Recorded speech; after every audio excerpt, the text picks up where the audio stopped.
Hello students, today we will discuss about this chapter Gudar Sai. So let's start this video. जैसा कि आप सभी जानते हैं कि इसमें एक साईं जो है साईं का वर्णन किया गया है। साईं कहते हैं एक ऐसे व्यक्ति को जो कि जिसको दीन दुनिया से या दुनियादारी से कोई मतलब नहीं होता है, जिसको मोह माया से कोई मतलब नहीं होता है, यानी वो सिर्फ भगवान के भजन गाते हुए एक गली से दूसरी गली में घूमते हैं। तो यहाँ पर भी एक ऐसे ही साईं का वर्णन है जो कि एक गली में घूम रहा था और उसके पास दो तीन गुदड़ होते हैं। गुदड़ कहते हैं कपड़े की गठरी को। वो गुदड़ लेकर घूमता है। तो एक लड़का उसे पीछे से आवाज़ देता है तो साईं पलट के देखता है कि एक 8-9 वर्ष का बालक जो है उसे पुकार रहा है। तो आज कई दिन के बाद मोहल्ले में उसे साईं दिखाई दिया। अक्सर वो साईं उस गली में आता था, लेकिन बहुत दिनों के बाद आज उस गली में साईं दिखाई दिया। साईं जो था वो वैरागी था, यानी साईं भी कई तरीके के होते हैं। वैरागी यानी कि जो मोह माया से मुक्त होते हैं और कई होते हैं मोह माया युक्त भी होते हैं। तो यहाँ पर लेकिन साईं को है अब रोज़ आदत पड़ गई थी मोहन के घर के सामने आकर बैठने की और उसके द्वारा दी गई रोटी खाने की। तो वो रोटी खाकर मतलब उससे बातें करने की भी उसको आदत पड़ गई थी। तो जब मोहन उसे गरीब या भिखमंगा जानकर माँ से जिद करके तब पिता की नज़र बचाकर साग रोटी लाकर देता, तब साईं के मुख पर पवित्र मैत्री का भाव छा जाता, यानी कि उसका मन करता वो उससे दोस्ती करे। गुदड़ साईं उस समय 10 वर्ष के बालक के समान अभिमान सहारना लाहनों के आदान प्रदान के बाद उसे बड़े चाव से खा लेता। मोहन की दी हुई एक रोटी उसकी अक्षय तृप्ति का कारण होती, यानी इससे उसका पेट भर जाता, उसकी तृप्ति हो जाती।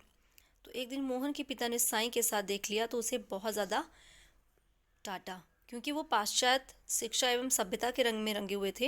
यानी वो सभी ढोंगी, यानी इस टाइप के मतलब साईं को, इस टाइप के बाबा को वो ढोंगी समझते थे। वो सोचते थे इस टाइप के सभी फ़कीर ढोंगी होते हैं और सभी फ़कीरों से उन्हें स्वाभाविक चिढ़ थी।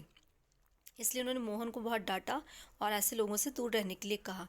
तो ये सुनकर साईं जो है वो हंस पड़ा, लेकिन उसने कुछ नहीं कहा, वो वहाँ से चला गया। तो कई दिनों के बाद जो है साईं वो उस गली में नहीं आया। तो एक बार मोहन ने साईं को देखा और उसे पुकारा।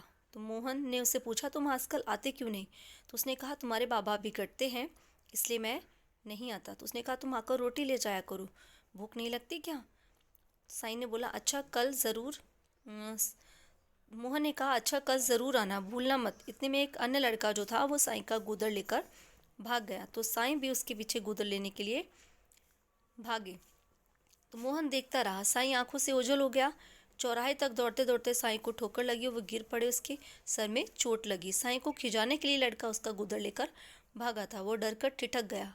वो केवल मनोरंजन के लिए गुदड़ लेकर भागा था, यानी उसका मकसद साईं को कोई नुकसान पहुंचाना नहीं था, वो सिर्फ साईं से मज़े करना चाहता था।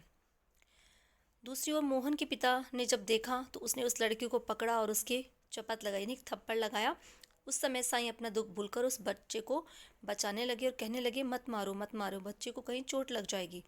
तो साईं उस लड़के को छुड़ाने लगे। मोहन के पिता ने साईं से कहा, फिर उस चितड़े के पीछे क्यों दौड़ते हो? सिर फटने पर भी जिस साईं का रोना नहीं छूटा, वह साईं लड़के को रोते देखकर रोने लगा।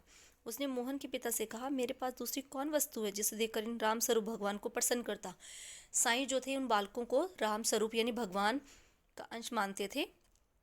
तो क्या तुम इसलिए गुदड़ रखते हो? इस चितड़े को लेकर भागते हैं भगवान और मैं उनसे लड़कर छीन लेता हूँ, रखता हूँ फिर उन्हीं से छुड़वाने के लिए। नहीं, साईं गुदड़ अपने पास इसलिए रखते थे ताकि बच्चे जो है उनका गुदड़ लेकर भागे और वो भी उनके पीछे भागे, जिससे कि उसका भी मनोरंजन हो और बच्चों का भी। यानी वो सिर्फ मनोविनोद के लिए गुदड़ रखते थे। पर उसने कहा कि जो खिलौना तो है उचक्के छीनते हैं, तो ये भगवान तो सिर्फ चितड़ों पर ही दया करते हैं। इतना कहकर बालक का मुंह पोंछते हुए मित्र के समान गल बाहें, यानी कि उसके गले में बाहें डालते हुए साईं वहाँ से चला गया। तो मोहन के पिता ने उसे देखते रहे और अपने मन में कहा कि साईं तुम निरे गुदड़ नहीं गुदड़ी के लाल हो, यानी तुम बहुत ज़्यादा श्रेष्ठ हो। उनके कहने का मतलब ये था। तो ये था chapter Sai, Gudad Sai. I hope आप लोगों को समझ में आया है। तो इस चैप्टर से हमें ये शिक्षा मिलती है कि हमें किसी को भी देखकर उसके व्यक्तित्व के बारे में कभी भी गलत राय नहीं बनानी चाहिए। ज़रूरी नहीं है सभी लोग ढोंगी होते हैं, नुकसान पहुंचाने वाले होते हैं, कुछ लोग अच्छे भी होते हैं, तो हमें हमेशा ज़रूरतमंद व्यक्ति की सहायता करनी चाहिए। तो ये मैसेज हमें इस चैप्टर से मिलता है। तो आई होप सभी को समझ में आया है। सभी बच्चे इस चैप्टर के वर्ड मीनिंग अच्छे से लर्न करेंगे। वर्ड मीनिंग बहुत ईजी है। आगे इसके क्वेश्चन आंसर हैं। जैसे लड़की को मोहल्ले में कौन दिखाई पड़ा?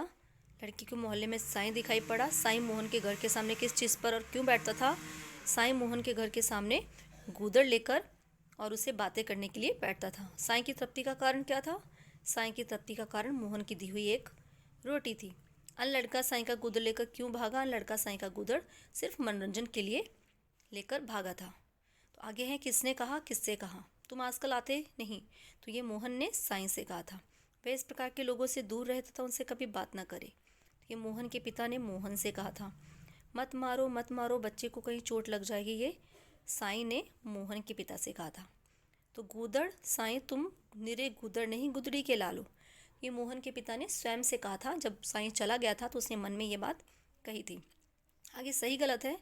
मोहन के पिता बोले गूदड़ साईं तुम गूदड़ नहीं गुदड़ी के लाल हो, तो ये सही कथन है, जैसे कि लास्ट में आपने पढ़ा था। नेक्स्ट है साईं ने गूदड़ लेकर भागने वाली लड़की को चपत लगाई। ये गलत है, क्योंकि चपत मोहन के पिता ने लगाई थी। मोहन के पिता ने कहा कि खिलौना वो चक्के चीनते हैं, तो ये गलत है। मोहन ने साईं से कहा कि तुम आकर रोटी ले जाया करो, ये आपका सही सेंटेंस है। आगे हैं आपके लघुत्तरीय प्रश्न। वैरागी होने पर भी साईं को क्या आदत पड़ गई थी? तो ये सारे क्वेश्चंस आप लोग अपने नोटबुक में जो लिखे हैं उसके आंसर लर्न करेंगे और इसको अच्छे से रिवाइज करेंगे। जैसे बैरागी होने पर साईं को आदत पड़ गई थी, मोहन के द्वारा दी गई एक रोटी की आदत पड़ गई थी और उससे बातें करने की। इसको थोड़ा डिटेल में लिखेंगे, कम से कम 4-5 लाइनें का आंसर। मोहन के पिता ने उसको साईं से बातचीत बंद करने के लिए क्यों कहा था? क्योंकि मोहन के पिता साईं को ढोंगी समझते थे और उनको ऐसे ढोंगियों से नफ़रत थी, यानी उनसे बहुत ज़्यादा चिढ़ थी, इसलिए उन्होंने मोहन को उससे बातचीत करने के लिए मना किया। साईं के मुख पर मैत्री का भाव कब छा जाता था? यानी जब साईं उसको अपनी माँ और पिता की नज़र बचाकर उसको साग रोटी लाकर देता, तब साईं के मुख पर पवित्र मैत्री का भाव छा जाता था। साईं अपने पास गूदड़ क्यों रखता था? साईं अपने पास गूदड़ बच्चों के मनोविनोद के लिए रखता था, क्योंकि जब बच्चे उनका गूदड़ लेकर भागते थे तो साईं को बहुत अच्छा लगता था और साईं बच्चों को राम स्वरूप मानते थे। तो ये थे इसके शॉर्ट टाइप क्वेश्चन आंसर। आई होप आप लोगों को समझ में आए हैं।